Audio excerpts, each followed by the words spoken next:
ఎన్టీఆర్ జిల్లా నున్నలో దారుణం జరిగింది. మైనర్ బాలికపై బాబాయి అత్యాచారం చేశాడు.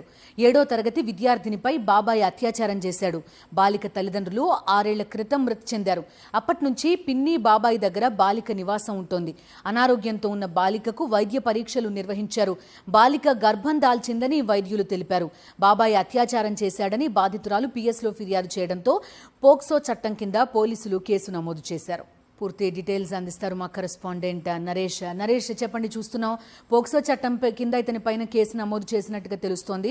ప్రస్తుతం బాలిక ఎక్కడ రక్షణ పొందుతోంది, ఎక్కడ ఆమెను ఉంచారు, వివరాలేంటి ఘటనకు సంబంధించి? బిందు, ఇదొక అవమానీయ ఘటన కింద చెప్పుకోవచ్చు.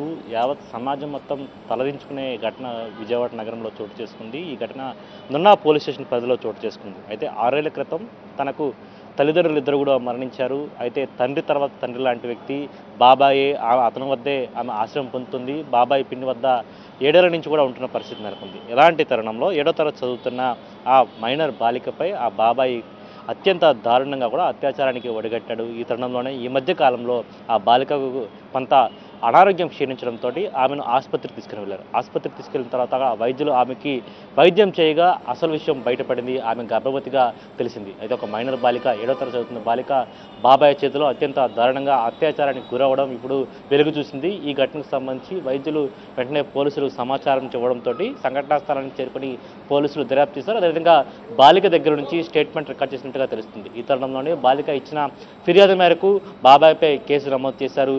ఎందుకంటే ఈ సమాజంలో పూర్తిగా కూడా తండ్రి స్థానం అనేది చాలా విలువైన స్థానం. అయితే తల్లిదండ్రులు కోల్పోయిన ఆ బాలిక ఎవరు లేని సమయంలో ఆ పిన్ని బాబాయ్ దగ్గరే ఆశ్రయం పొందుతుంది. అయితే 7వ తరగతి చదువుతున్న బాలికపై అత్యంత కిరాతకంగా కూడా అత్యాచారానికి ఒడిగట్టాడు. ఈ కేసులో ఇంకెన్ని దారుణాలు వెలుగు చూస్తాయి అంశంపై కూడా అందరూ కూడా వేచి చూస్తున్న పరిస్థితి నెలకొంది. ఎందుకంటే పూర్తిగా ఆమెను ఏ విధంగా ఆ బాబాయ్ ఇబ్బందులకు గురి చేశాడు, ఇన్నేళ్ల పాటు కూడా ఏ విధంగా హింసించాడని కోణంలో కూడా పోలీసులు దర్యాప్తు చేయాల్సి ఉంటుంది. అయితే ప్రస్తుతానికైతే నున్నా పోలీసులు పోక్సో చట్టం కింద కేసు నమోదు చేశారు. నమోదు చేసి ప్రస్తుతం ఆ బాధితురాలని హోముకు తరలించారు. హోముకు తరలించి ప్రస్తుతం అయితే ఆమెకు వైద్య చికిత్సలు అందిస్తున్న పరిస్థితి కనిపిస్తుంది. Okay Naresh, thank you.